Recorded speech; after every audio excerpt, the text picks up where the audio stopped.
Today's video is going to be all about the books that disappointed me last year. We're going to be talking about my most disappointing books of 2025. Thankfully, there aren't too many on this list. Generally, I had a pretty positive reading year, and obviously, I don't go into a book expecting not to like it, but sometimes a book just doesn't quite live up to your expectations, and those are the books that we're going to be talking about in this video. I read exactly 100 books in 2025, and of those books, I rated 8 of them 2 stars. Didn't have any 1-star books, which is obviously great.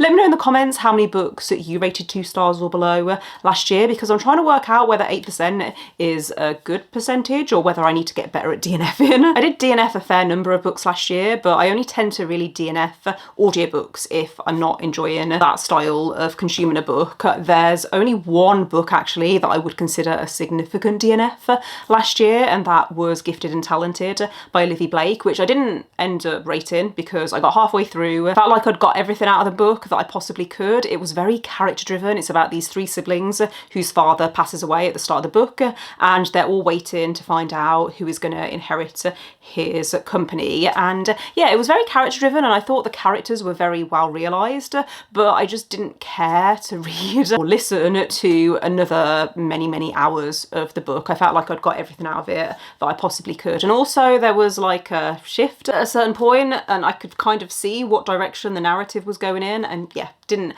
love it. So that, I guess you could consider a disappointment of 2025. Like I said, I didn't rate it because I didn't finish it, but I got halfway through, which for a 500+ book, I think is enough for me to say the book really wasn't for me. The other books that I DNF'd last year, most of them I got an hour or 2 into the audiobook and I realised I wasn't taking anything in, so there was no point in continuing. Let's get into the books that I finished last year that I did rate 2 stars, and we're gonna go in order of when I read these books because it's just easiest for me when going through my reading spreadsheet. The Crash by Frida McFadden is first on my list. This I read back in January and I hated it. It's the last book that I actually finished by Frida McFadden. I tried to read The Tenant a few months later and realised I hated the main character and I didn't care to find out what was going to happen to him. But The Crash also had a main character that was really frustrating in a completely different way. This follows Tegan, who is 8 months pregnant. She's driving to visit her brother through the snow. She gets caught in a storm and her car crashes. She gets rescued by this guy who happens to be passing by, and he takes her back to his house where he lives with his wife. His wife used to be a nurse, and so the idea is that they're going to care for her until the roads open up and they can get her to a hospital. Tegan has this one focus of what she thinks is happening to her. As the reader, we get more information than she does. So I felt like I was watching this character be wrong for hundreds of pages, and it was so irritating. Also, Tegan imagines her unborn child talking to her in her mind, and the voice that the narrator used for Baby Tuna was so horrific. I can still hear it.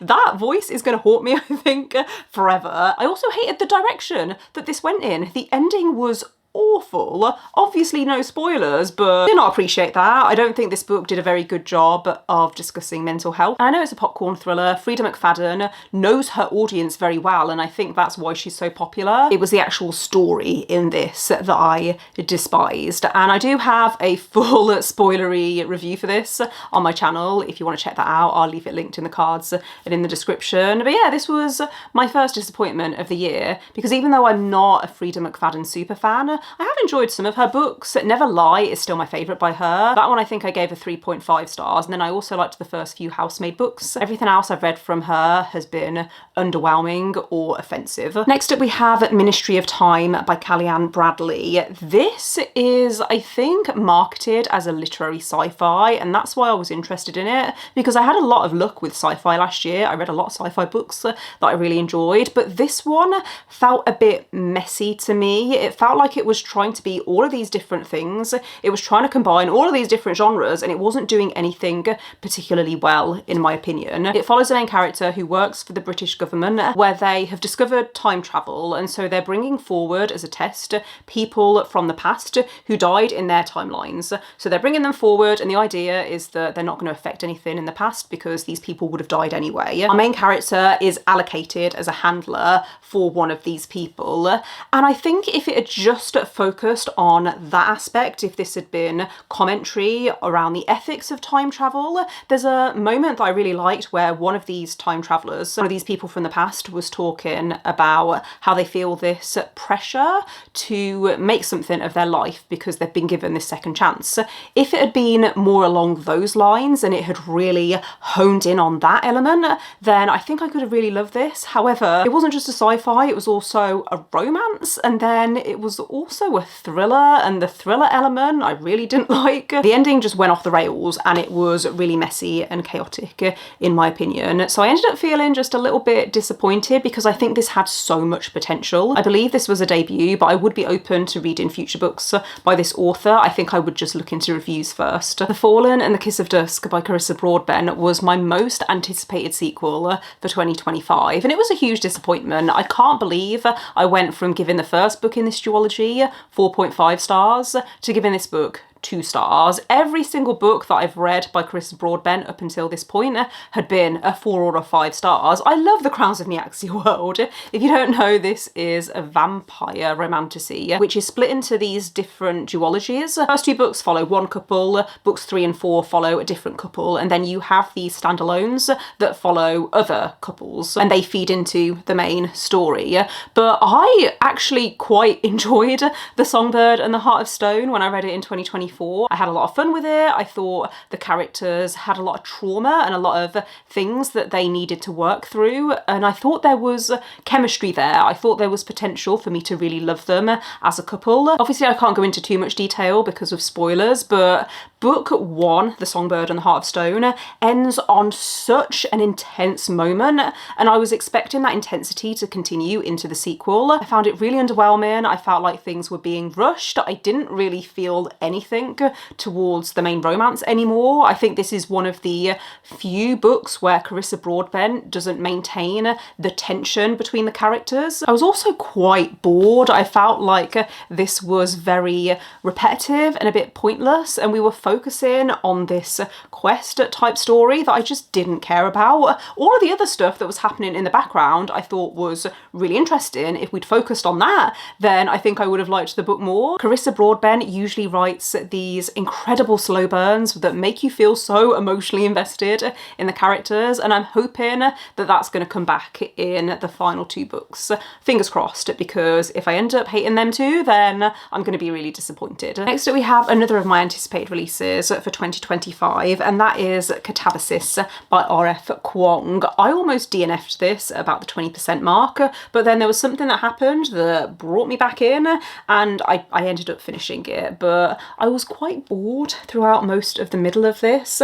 I think tonally this wasn't what I was expecting. I was expecting something that was going to feel very dark and intense, and instead it's this, I don't want to say fun journey through hell, but we are following 2 grad students who are going on this journey through hell to try and rescue their professor, and I don't think the setting of hell was utilised to its full potential. I actually found the setting quite boring and not very imaginative. I found myself drifting off at places because there are all of these tangents that I just didn't find interesting. There was some interesting reveals that, like I said, kept hooking me back in and is what made me keep persisting, because I thought maybe the ending was going to bring it all together. The only thing I kind of liked about this was the commentary on academia, but I've read that in R.F. Kuang's other books like Babel, and I thought it was done better there. Next up we have 2 books that I'm going to talk about together because they are part of the same series, Creep and Freak by Jennifer Hillier.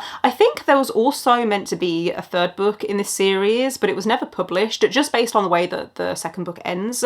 I don't think that it was meant to be a duology initially, but it is a duology. There's only 2 books in this series. It came out in the early 2010s. I think the first book was published in 2011. The reason that I wanted to read this series is because I've enjoyed other books by Jennifer Hillier in the past, and I wanted to complete her entire backlist. However, this was just not for me. It's about a main character who's a professor, and she's been having an affair with one of her TAs. The book opens with her ending this affair. It happened before the start of the book, which I think think was part of the problem, is that I felt like I was being told that they'd had this affair, but I hadn't seen any of it. I felt like I was just having to roll with that. But yeah, this guy that she breaks up with, maybe he's a psychopath, and that's all you need to know about the plot. One thing you need to know about Jennifer Hillier is that she writes with a lot of graphic detail, and I think it was a bit too graphic for me. It kind of pushed the barrier of what I'm comfortable with. I think Jennifer Hillier has grown quite a lot as a writer since writing this first book, so I wasn't that enthusiastic about reading book 2, but I picked it up quite quickly after finishing book 1, and at the time I was in the mood for a popcorn thriller, which is what these are. And the second book actually surprised me. I enjoyed the second book a lot more than the first book, at least initially. I think because the second book feels more like a crime thriller. Can't tell you much about the plot for the second book because it would spoil the first book, but there's this crime angle, this kind of serial killer angle that I really enjoyed. The reason I didn't like the second book in the end is because of the ending. It goes off in this direction that I found quite predictable, and then I think the ending was setting things up for a third book that just never materialised. Not my favourite books by Jennifer Hillier. I have enjoyed her other books, and I'm excited for her new release that's coming out later in 2026. Next up we have Problematic Summer Romance by Ali Hazelwood, which is technically a sequel to Not in Love, which I didn't love. I think I might have given that 2 stars. No, I think it was a 3 stars. I think it was a bit too smut forward for me personally. I tend to prefer romance books that focus more on an emotional connection between characters, and Problematic Summer Romance, I think, is that. I don't think it's the spiciest of her books.